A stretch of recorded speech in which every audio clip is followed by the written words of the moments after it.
Hey writers, it's time for writing, so make sure you have out your writing notebooks and the small moment story that you started last week about your break, your Christmas break, and let's get ready. Now, before you start rereading your work, I want you to think about this. Am I making more of a list of the things that I did, like a big watermelon story, or am I making a true small moment story where I have brought my story to life? If you're not sure, or you'd really like the way that sounds, bringing your story to life, then you can look at this anchor chart that I've got right here. You can see where I am in the classroom. We've got the smartboard here, and then right over here where we keep the anchor charts, this one is set up for you today in writing. Ways to bring stories to life. Now, that sounds really exciting. Let's look and see the 3 main ways you can do that, okay? The first way you can bring your story to life is to unfreeze people. That means make your characters more realistic by making them move, telling exactly what kind of actions they did. Did they quickly shoot their hand in the air to answer a question? Or did they slowly hold up a small hand right next to their ear because they wanted it to look like they were answering the question, but they didn't really know the answer? We've all done it.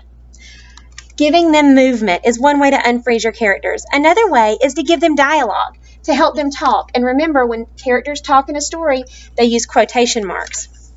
The white paper over here shows real second grade work where students have brought their stories to life using one of these tactics. And you can see I've highlighted the section where the student did a beautiful job of giving dialogue and words to her character using quotation marks. So you can come up here and look at that if you need a little bit more of an idea on how to make your characters talk or use quotation marks.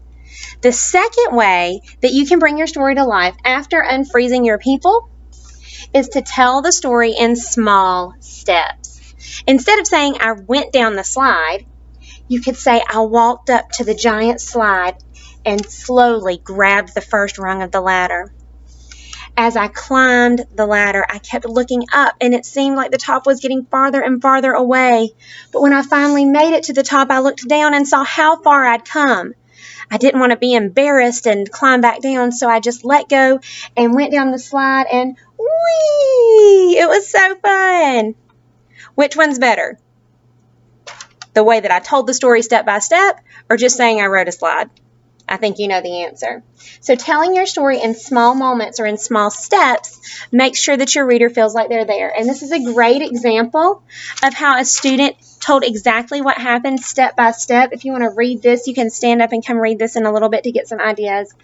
The third way to bring your story to life after you unfreeze people and tell your story in small steps is to bring the inside out. And we've been working a lot on this, you guys. So I want to make sure this is in your work because you all really know how to do it.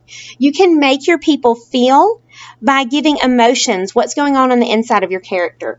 Or you can make your people think by letting us know what's going on in their heads. And again, here is a great way that one student said that he felt nervous. My heart was rapidly pounding. Boom, boom, boom, boom.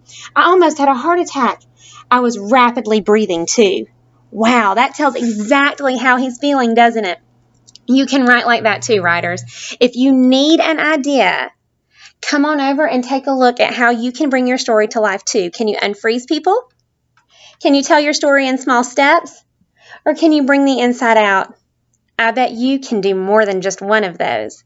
So think to yourself right now, how am I going to bring my story to life today? Go ahead and read your writing first and then get started. Good luck, writers. I can't wait to see what you've written when we get back together next week.